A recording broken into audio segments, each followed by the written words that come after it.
வணக்கம். ஜோதிடர் சேலம் உமாராணி. இன்றைய பதிவு. இன்னைக்கு பார்க்குற பதிவு என்ன அப்படின்னா, திருமண காலம் எப்போது பற்றி பார்க்கலாங்க. இப்போ திருமணம் ஒருத்தருக்கு நடக்குது அப்படின்னா எந்த காலகட்டங்களில் உங்களுக்கு திருமணம் நடக்கும், எந்த மாதிரி அமைப்பு வந்தால் உங்களுக்கு திருமணம் கைகூடும் அப்படின்னு இந்த பதிவில் பார்க்கலாங்க. ஏன்னா ஒரு சிலர் பாருங்க, திருமணம் அவங்களுடைய பொண்ணுக்கோ பையனுக்கோ திருமணம் வரன் பார்க்க ஆரம்பிக்கிறாங்க அப்படின்னா அவங்களுக்கு பாருங்க வரன் பார்க்க ஆரம்பிச்சு ஒரு ஒரு வருஷம்குள்ள அவங்களுக்கு திருமணம் ஒரு சிலருக்கு கைகூடிடுது. 6 மாதம் ஒரு வருஷத்துக்குள்ள அவங்களுக்கு பொண்ணுக்கோ பையனுக்கோ வரன் தேடி வந்து திருமணம் கைகூடுது. ஆனால் ஒரு சிலருக்கு பாருங்க ஜாதகம் பார்க்கணும் அப்படின்னு தான் பேசிட்டு இருப்பாங்க, ஜாதகம் வெளியே கூட விட்டுருக்க மாட்டாங்க. ஜாதகம் பார்க்கணும்னு சொல்லிட்டு இருக்கும் போதே வரன் வீடு தேடி வந்து அவங்களுக்கு திருமணம் கைகூடக்கூடிய அமைப்பெல்லாம் வந்துடும். ஆனால் ஒரு சிலருக்கு பாருங்க ஜாதகம் பார்க்க ஆரம்பிப்பாங்க, 1 வருஷம் ஆயிடும், 2 வருஷம் ஆயிடும், 5 வருஷம் 10 வருஷம் இந்த மாதிரி ரொம்ப காலதாமதம் இழுத்துக்கிட்டே போயிடும். அந்த மாதிரியெல்லாம் ஆகுது அப்படின்னா எதனால ஒரு சிலருக்கு ரொம்ப கவலையாக வந்துடும். என்னப்பா இத்தனை வருஷமா நம்ம பொண்ணோ பையனோ நம்ம பொண்ணுக்கு பையனுக்கு வரன் தேடிட்டு இருக்கோம், வரனே அமைய மாட்டேங்குது. ஒரு சிலர் இப்பதான் ஜாதகம் பார்க்க ஆரம்பிக்கிறாங்க, ஒரு சிலர் ஜாதகமே பார்க்கல, அவங்களுக்கெல்லாம் திருமணம் ஆயிடுது அப்படிங்கலாம் கவலைப்படுறாங்க இல்லைங்களா. அவங்களுக்கு பாருங்க இப்போ திருமணம் அமையுது அப்படின்னா அவங்களுடைய ஜாதகத்துல அதோட பிராத்தம் எப்போ நடக்கணும்னு இருக்கோ அப்பதாங்க அவங்களுக்கு திருமணம் அமையும். சரிங்களா. சரி, இப்போ எப்போ திருமணம் நடக்கும் அவங்களுடைய ஜாதகத்தை பார்த்தா நம்ம தெரிஞ்சுக்கலாமான்னா கண்டிப்பா தெரிஞ்சுக்கலாங்க.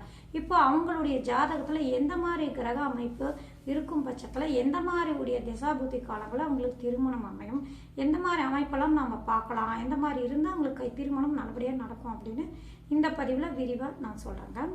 இப்போ அவங்களுடைய ஜாதகத்தில் பாருங்கள். இப்போ முதல்ல நம்ம எடுத்தவொடனே என்ன பார்க்கணும் அப்படின்னா அவங்களுடைய ஜாதகத்தில் லக்னம், லக்னாதிபதியுடைய நிலை, 2 7ஆம் அதிபதியுடைய நிலை, இது எல்லாமே பார்க்கணும். அடுத்தது அவங்களுடைய ஜனன காலத்தில் இருக்கக்கூடிய குரு பகவானுடைய நிலை, இதெல்லாம் எப்படி இருக்கு, அவங்க எந்த மாதிரி இருக்காங்க அப்படின்னு நம்ம பார்த்துக்கணுங்க.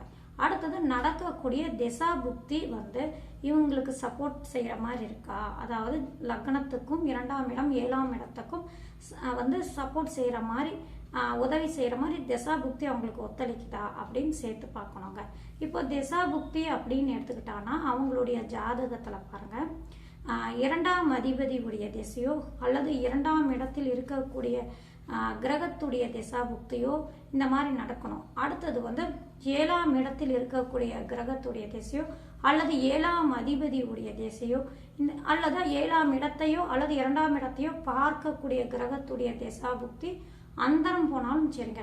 இந்த காலகட்டம்லாம் அவங்களுக்கு திருமணம் ஜாதகம் பார்க்க ஆரம்பிக்கிறாங்க இல்லைங்களா.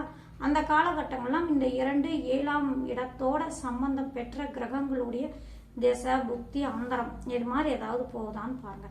இந்த மாதிரி நடக்கும் காலகட்டங்களில் அவங்களுக்கு வரன் தேடிட்டு இருக்காங்க அப்படின்னா இவங்க எதிர்பார்க்குற மாதிரி வரன் அவங்களுக்கு கைக்கு சேர்ந்துடுங்க, திருமணம் கை கூடக்கூடிய அமைப்பாயிடும். இது அவங்களுடைய ஜாதகத்தில் உள்ள திசை புத்தி அந்தரத்துல பார்த்து எடுக்கக்கூடிய அமைப்பு. சரிங்களா. அடுத்தது லக்னாதிபதியுடைய திசையும் லக்னத்துல இருக்கக்கூடிய கிரகத்துடைய திசையும் லக்னத்தை பார்த்த கிரகத்துடைய திசா புக்தி அந்தரம் நடந்தாலும் அந்த காலகட்டங்களும் அந்த ஜாதகருக்கு திருமணம் யோகத்தை தரக்கூடிய வாய்ப்புண்டு. அந்த ஜாதகருக்கு உண்டான நல்ல பலன்கள் பார்த்துட்டு இருக்காங்க அப்படின்னா இந்த மாதிரி லக்னாதிபதி சம்பந்தப்பட்ட திசா புக்தி அந்தரம் காலகட்டங்களும் அவங்களுக்கு திருமண காலகட்டம் அந்த திசா புக்தி அந்தரம் நடக்குது அப்படின்னா வருது அப்படின்னா அந்த காலகட்டங்கள் அவங்களுக்கு திருமணம் அமையக்கூடிய வாய்ப்பு உண்டுங்க. சரிங்களா. அடுத்தது அவங்களுக்கு பாருங்க இப்போ கோச்சாரம் அப்படின்னு எடுத்துட்டா வருட கிரகங்கள் மட்டுமே பலன் தரும் அப்படின்னு நம்ம எதிர்பார்த்துக்கிட்டே இருந்தோம்னா அது கொஞ்சம் காலதாமதம் ஆகக்கூடிய அமைப்பெல்லாம் வந்துடும். வருட கிரகம் அப்படின்னா குருபலத்தை நம்ம எதிர்பார்ப்போம்.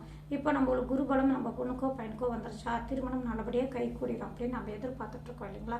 இப்போ வருட கிரகம் திருமணம் ஒரு சிலருக்கு அமைந்திருக்கு, ஒரு சிலருக்கு திருமணம் கை கூடாம போகும். ஏன்னா அந்த கோச்சாரத்துல குரு பகவான் ஒத்துழைப்பு கொடுத்திருந்தாலும் அவங்களுடைய ஜனனகால ஜாதகத்துல திசா புக்தி ஒத்துழைப்பு இல்லாத பட்சத்தில் அவங்களுக்கு திருமணம் கை கூடாம அந்த வருடம் குருபலம் இருந்தும் தட்டி போயிருக்கலாம். ஆனா ஒரு சிலருக்கு பாருங்க இந்த கோச்சாரத்தில் குருபலன் போயிட்டாலும் அவங்களுக்கு பாருங்க மாத கிரகங்களான இந்த சுக்கிர பகவானும் செவ்வாய் பகவானும் திருமணத்தை கைகூடக்கூடிய வாய்ப்பு உண்டுங்க. இப்போ மாத கிரகங்கள் அப்படின்னா இப்போ அவங்களுக்கு பாருங்க திசையோ புக்தியோ அந்தரமோ அந்த அதாவது மெயினா அந்தரத்தை எடுத்துக்கலாம். அந்தரம் இப்போ நான் சொன்னேன் இல்லைங்களா, இந்த 2ஆம் அதிபதி 7ஆம் அதிபதி, அந்த ஸ்தானத்தை பார்க்கக்கூடிய கிரகங்கள் அல்லது அந்த ஸ்தானத்தில் இருக்கக்கூடிய கிரகங்களுடைய தசா புக்தி இந்த மாதிரி நடந்துட்டு இருக்கு அல்லது அந்தரம் போயிட்டு இருக்கு வருது அப்படின்னா, அப்போ கோச்சாரத்தில் பாருங்க, இப்போ ஆண் ஜாதகம் அப்படின்னு எடுத்துட்டா கலஸ்திரக்காரகன் யாரு? சுக்கிர பகவான் ஆவார். அந்த சுக்கிர பகவான் பாருங்க, இப்போ நடந்துட்டு இருக்கக்கூடிய தசாநாதனோ புக்திநாதனோ அந்தரநாதன் மேலேயோ நகரக்கூடிய மாதமாக இருக்கும் காலமாக இருந்தாலும் அவங்களுக்கு வந்து திருமணம் கைகூடக்கூடிய வாய்ப்பு உண்டு.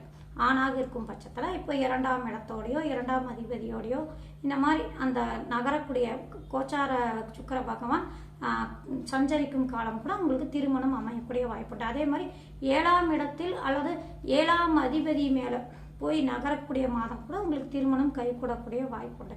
அல்லது ஜனனகால சுக்கிரன், அதாவது ஜனகால சுக்கிரன் இருக்கார் இல்லைங்களா அவங்களுடைய ஜாதகத்தில், அவருடைய ஜாதக ஜனனகால சுக்கிரன் மீது கோச்சார சுக்கிரன் நகரக்கூடிய மாதங்களும் அவங்களுக்கு திருமணம் கைகூடக்கூடிய வாய்ப்புண்டுங்க.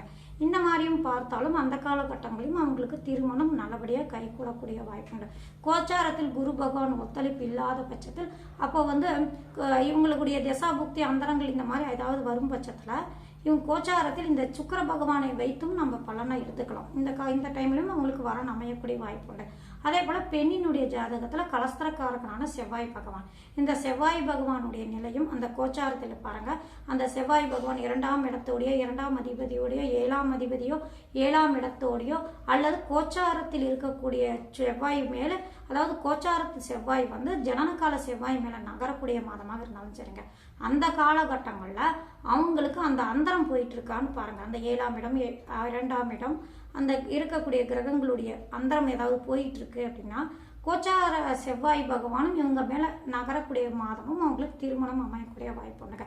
இந்த மாதிரியும் அவங்களுக்கு வரன் அமையுதா, வரன் வரக்கூடிய காலமாக நாம பார்த்து எடுத்துக்கலாங்க. இப்போ அவங்களுடைய ஜாதகத்துல பாருங்க, இப்போ வரன் வரது, வரன் தேடிட்டு இருக்காங்க அப்படின்னா உங்களுக்கு வந்து பார்த்த உடனே நம்ம தெரிஞ்சுக்கலாம்னா, இப்போ நான் சொன்ன மாதிரி 2ஆம் இடம் 7ஆம் இடம் இந்த அதிபதிகள் இந்த இருக்கக்கூடிய கிரகங்களுடைய தேசையோ புக்தியோ அந்தரமோ நடக்கக்கூடிய காலங்களில் கோச்சார குருவும் ஒத்துழைப்பு இருக்கும் காலங்களில் அவங்களுக்கு நல்லபடியாக திருமணம் கைகூடும், நல்லபடியாக வரன் வரும். அதே கோச்சார குரு வரும் காலங்களில் தசாபுத்தி ஒத்துழைக்கலை, கோச்சார பலன் இருந்தும் குரு பலன் இருந்தும் எங்களுக்கு அந்த வரன் வந்து திருமணம் வர மாதிரி வந்து அப்புறம் கை கூடாமல் போயிடுச்சு அப்படின்னு இருந்துச்சு அப்படின்னா அவங்களுக்கு புக்தியோ அல்லது அந்தரமோ அல்லது திசையோ இந்த ஏதாவது அவங்களுக்கு ஜனனகால ஜாதகத்தில் இருக்கக்கூடிய தசா புக்தி அந்தரம் ஒத்துழைப்பு இல்லைன்னா கோச்சாரத்தில் இருந்தாலும் அது பலன் கொடுக்காதுங்க. அது ஜனனகால ஜாதகத்தில் வந்து தசா புக்தி அந்தரம் ஒத்துழைப்பு இருக்கு அப்படின்னா குரு பகவானுடைய ஒத்துழைப்பு இல்லை, கோச்சாரத்தில் இல்லையேன்னு நீங்கள் கவலைப்படுவீங்க இல்லைங்களா. அதுக்கு வந்து நம்ம கலஸ்திரக்காரகனையும் நம்ம எடுத்து பார்த்தானா அந்த காலகட்டத்திலையும் அவங்களுக்கு சுக்கிர பகவானும் செவ்வாய் பகவானும் பெண்ணுக்கும் ஆணுக்கும் பார்க்கணும் அப்படின்னா இந்த செவ்வாய் பகவானும் சுக்கிர பகவானும் நம்ம எடுத்தும் மாத கிரகங்களும் எடுத்து அந்த அந்தர காலமும் வந்து அந்த 2ஆம் இடம் 11ஆம் அது 7ஆம் இடம் 2ஆம் இடமும் 7ஆம் இடம் சம்மந்தப்பட்டு அந்தரம் போயிட்டு இருக்கு அல்லது புக்தி திசை போயிட்டு இருக்குன்னா இந்த செவ்வாயையும் சுக்கிரனையும் நம்ம பலனும் சேர்த்து பார்த்துக்கலாம். ஏன்னா ஒரு வருடம் சுக்கிர பகவானையும் அதாவது ஒரு வருடம் குரு பகவானையும் நம்ம பார்த்துட்டு இருக்கிறத இந்த மாத கிரகங்களையும் நம்ம பலன் எடுத்து நிர்ணயம் பண்ணோம்னா அந்த காலகட்டங்களில் அவங்களுக்கு திருமணம் கைகூடக்கூடிய வாய்ப்பு அதிகமாக உண்டுங்க. சரிங்களா. மெயினாக பாருங்க, அவங்களுக்கு தசா புத்தி மெயினாக ஒத்துழைப்பு இருக்கணுங்க. ஒத்துழைப்பு இருக்கும் பட்சத்தில் அந்த கோச்சாரம் சேர்ந்து ஒத்துழைக்கும் வரும்போது அந்த காலகட்டங்களில் நல்லபடியாக அவங்க எதிர்பார்க்குற மாதிரி திருமணம் கைகூடி அவங்க எந்த அளவு எதிர்பார்க்குறாங்களோ அந்த அளவுக்கு வரணும் அவங்களுக்கு வீடு தேடி வரக்கூடிய வாய்ப்பு உண்டு. இதுதாங்க திருமணம் பொருத்தம். அதை வந்து பார்க்கும்போது இந்த அளவு நம்ம சேர்த்து தான் நம்ம எடுத்து பார்ப்போம் இல்லைங்களா. நன்றி, வணக்கம்.